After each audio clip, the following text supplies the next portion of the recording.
J'ai infiltré le business de Jérémy pendant 4 ans. Résultat, on est passé de 20 000 € par mois à 300 000 € par mois. Comment on a fait ça? C'est ce que je vais vous dévoiler dans cette vidéo. Ce qu'il faut comprendre, c'est que le succès ne vient pas de plus d'efforts. Le succès vient d'un système invisible basé sur vos forces uniques et je vais vous montrer comment l'appliquer dans cette vidéo. Et restez jusqu'à la fin puisque je vais vous montrer exactement les 3 piliers qui ont transformé le business de Jérémy et comment vous pouvez les utiliser pour transformer votre propre business. On est trop d'entrepreneurs à juste penser que travailler dur suffit à la réussite. Sauf que travailler dur, ça garantit pas le succès. Il y a tellement plus d'entrepreneurs qui travaillent dur dans le vide que d'entrepreneurs qui travaillent dur et qui réussissent. Genre ça veut rien dire. Katharina Fake, qui est la cofondatrice de Flickr, Flickr qui est une boîte qui fait 80 millions par an, quand même pas mal, hein. La cofondatrice dit « Travailler dur n'est pas la clé magique du succès ». Elle voit tellement de personnes qui travaillent, qui n'ont pas les récoltes de leur labeur. Est-ce que toi qui regardes cette vidéo, t'as déjà ressenti ça? Est-ce que t'as déjà eu la sensation que tes efforts ne suffisent pas à atteindre le succès que tu veux? Si c'est ça, eh bien t'es sur la bonne vidéo puisque on va voir la solution. Dans cette vidéo, je vais te partager la solution et tu vas voir que la solution ne réside pas dans encore plus de travail. Si t'es déjà à 60 heures par semaine, genre c'est suffisant pour réussir. Il y a des gens qui font 60 heures par semaine toute leur vie qui ne réussissent pas. Et il y a des gens qui font 20 heures par semaine qui réussissent 10 à 100 fois plus que toi. Je t'explique. Imagine écrire avec ta main non dominante. Donc pour moi, ça serait la main gauche puisque je suis droitier. C'est possible d'écrire avec ma main gauche, mais c'est franchement inefficace. C'est-à-dire que je vais galérer à pouvoir écrire un mot. Chaque lettre, ça va être ultra frustrant. Pourquoi juste ne pas utiliser ma main droite? Ma main qui est naturelle, fluide. Ça va être plus facile d'écrire quelque chose avec ma main droite. On est d'accord ou pas? Je pense qu'on est d'accord par rapport à l'exemple des mains. Et dans le business, c'est la même chose. Quand on travaille avec nos forces qui sont pas naturelles, alors la main gauche, ça nous épuise. Ça nous demande énormément de concentration, de focus, et on fait un travail qui est pas terrible. Alors qu'on pourrait juste travailler avec notre main droite. La clé, c'est de capitaliser sur nos forces et non sur nos faiblesses. Si tu veux identifier tes forces naturelles, je te recommande un test qui s'appelle le test Kolbe. Ce test, il mesure ton intelligence cognitive. Et ton intelligence cognitive, c'est pas la même chose que tes compétences, qui est ton intelligence cognitive, et c'est pas la même chose que ce que t'aimes, qui est ton intelligence affective. Donc t'as 3 types d'intelligence. T'as l'intelligence affective, ce que t'aimes, t'as ton intelligence cognitive, c'est ce que tu sais faire avec tes compétences, et ton intelligence cognitive, c'est la manière dont tu passes à l'action naturellement. Et justement, la manière dont tu agis naturellement, c'est ton super pouvoir. C'est ce que tu veux savoir. C'est comment est-ce que tu agis naturellement dans une situation donnée si tu n'avais pas de compétences et si tu savais pas que tu aimais spécialement une tâche. Et pourquoi on s'intéresse à ça? Puisque le fait de savoir comment tu agis naturellement, eh bien, ça te permet de performer sans effort puisque tu agis naturellement en fait. Le test Kolbe, justement, il nous révèle 4 modes d'action cognitifs. Donc, dans tes résultats, tu vas avoir 4 modes d'action. Tu as le premier mode d'action, c'est le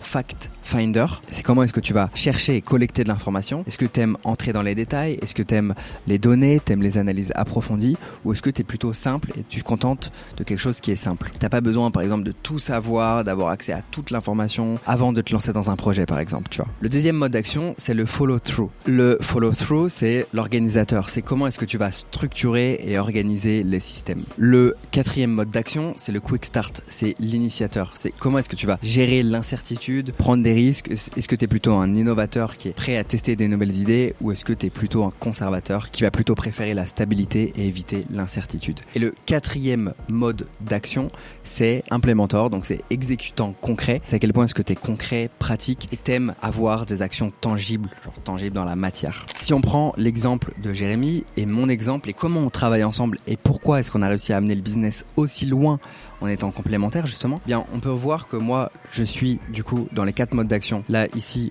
moi j'ai besoin d'analyser en profondeur, de collecter un maximum d'informations avant d'agir, etc. Et Jérémy va lui privilégier une approche simple, il va aller droit au but. Les détails, c'est pas ce qui compte pour lui, c'est d'aller vite et d'itérer. Donc Jérémy, il excelle dans l'innovation rapide, tu vois. Il préfère improviser, il va vite, mais il a plus de mal pour structurer ses idées, il est plus brouillon. Moi de mon côté, je suis plus lent.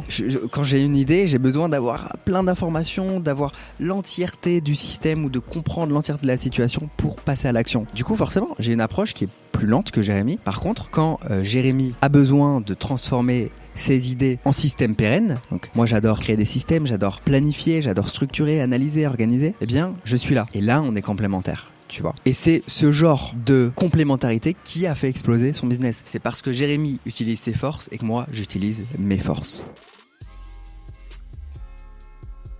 Le problème, c'est qu'il y a beaucoup d'entrepreneurs qui pensent qu'ils doivent tout faire eux-mêmes. Et c'est une méga erreur de penser ça, puisque au final, tu t'épuises à faire ce qui n'est pas naturel pour toi. Du coup, tu stagnes, t'es frustré, tu rentres à la fin de ta journée de travail, t'es épuisé. C'est parce que tu n'es pas dans ton mode d'action co-natif, naturel pour toi. C'est-à-dire que si Jérémy devait toute la journée structurer des idées, il serait épuisé à la fin de la journée. Si moi, je devais agir rapidement sans avoir tout le contexte, ou si je devais innover, prendre des risques, alors que j'ai pas accès à la totalité des informations, je serais épuisé à la fin de la journée en fait. Selon une étude de Deloitte, 50% des travailleurs se sentent désengagés de leur travail puisqu'ils passent trop de temps sur des tâches qui ne les inspirent pas. Imagine la perte pour les entreprises d'avoir des employés qui travaillent sur des tâches qui ne les inspirent pas. C'est une perte incroyable. Et si toi, en tant qu'entrepreneur, déjà en tant que CEO, tu pouvais te concentrer sur ce qui compte vraiment, au lieu de tout gérer, faire même ce qui t'inspire pas, eh bien, c'est ce qu'a fait Jérémy. Il a tout délégué, tout ce qui n'est pas dans sa zone de génie. Je t'explique. Il y a une méthode que j'appelle la méthode des 3 C. Le premier C, en fait, tu peux avoir de la clarté en faisant un test comme le test de Kolbe qui va mettre en évidence, qui va révéler tes forces co-natives, donc comment tu passes à l'action naturellement. Ça, c'est le premier C, c'est la clarté. Perso, j'ai pas fait passer le test à Jérémy, mais je peux voir, en fait, après avoir travaillé des années ensemble, je peux voir quels sont ses comportements et comment est-ce qu'il passe à l'action naturellement. Donc t'es pas obligé de payer pour le test et de faire le test à tous tes freelance, partenaires, employés, mais rien que déjà de voir en fait ce schéma et de voir en fait comment est-ce que tu fonctionnes, comment est-ce que les autres fonctionnent, ça te permettra d'avoir accès aux différentes complémentarités et de voir que si vous êtes complémentaires nulle part, peut-être que c'est pour ça que vous vous sentez tous épuisés en fait à la fin de la journée, puisque un business nécessite plusieurs types de profils et de modes d'action pour tourner correctement. Le deuxième, c'est de commitment. Commitment, c'est s'engager là où tu as le plus d'impact. L'engagement de non pas travailler plus dur, ça c'est une bêtise, mais l'engagement de travailler mieux. Et c'est pas une question de temps, c'est une question d'énergie mentale. C'est une question de où tu vas mettre tes ressources. Pourquoi c'est pas une question de temps? Puisque ton énergie mentale est plus précieuse que ton temps. Si tu mets 1 heure à faire quelque chose qui t'inspire pas, tu vas être drainé, tu vas te sentir déprimé, tu vas te sentir frustré. Donc tu auras passé, 1 heure, mais cette heure aura peut-être un impact sur toute ta journée, puisque tu te seras conditionné à être dans une énergie de... Donc la question, c'est pas quelle tâche mérite 1 heure de ton temps aujourd'hui. C'est pas est-ce que tu peux le faire ou pas. C'est pas ça la question. On s'en fout que tu puisses le faire ou que tu aies le temps de le faire. La question, c'est quelle tâche mérite ton énergie? Est-ce que cette tâche mérite ton énergie? Si tu n'as pas le type d'énergie, le type de force appropriée pour exécuter cette tâche, tu ne dois pas la faire. Jérémy, par exemple, se concentre presque exclusivement sur la création de contenu, le développement de son réseau, puisque ce sont ses forces naturelles.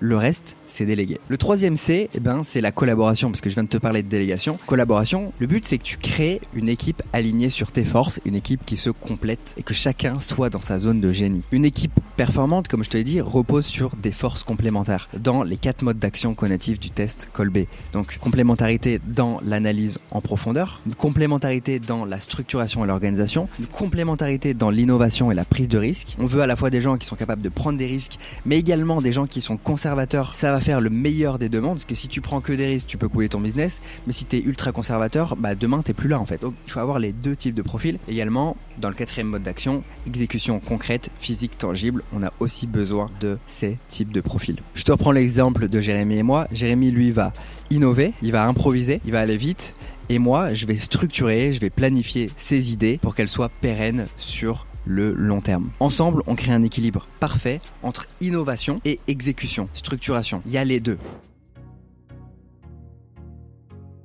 Le succès ne vient donc pas de plus d'efforts. Stop au mythe de la méritocratie. C'est pas parce que tu fais plus d'heures que tu vas obtenir plus de résultats. Le succès vient de l'alignement de tes forces naturelles à tes projets et également de la collaboration intelligente, c'est-à-dire recruter des personnes complémentaires. Pour identifier tes forces, je t'invite à faire le test Kolbe. Je suis pas affilié, mais juste je trouve que c'est un bon test pour trouver justement tes forces naturelles. Et n'oubliez pas, concentrez-vous sur ce qui compte. Et ce qui compte, ce n'est pas seulement votre temps, c'est également votre énergie mentale. On vient de voir ensemble pourquoi comprendre tes forces naturelles et structurer tes actions en fonction change tout dans ton business et dans ta manière de faire du marketing. Mais maintenant, la vraie question, c'est où est-ce que tu en es toi? J'ai créé un quiz ultra rapide qui va te dire exactement quel type de marketeur tu es et quelles sont les compétences que tu dois encore développer pour être un stratège marketing efficace. Ça prend 30 secondes, c'est gratuit et surtout, ça va te donner la direction dans laquelle aller pour progresser. Clique sur le lien dans la description et retrouve ton profil marketing.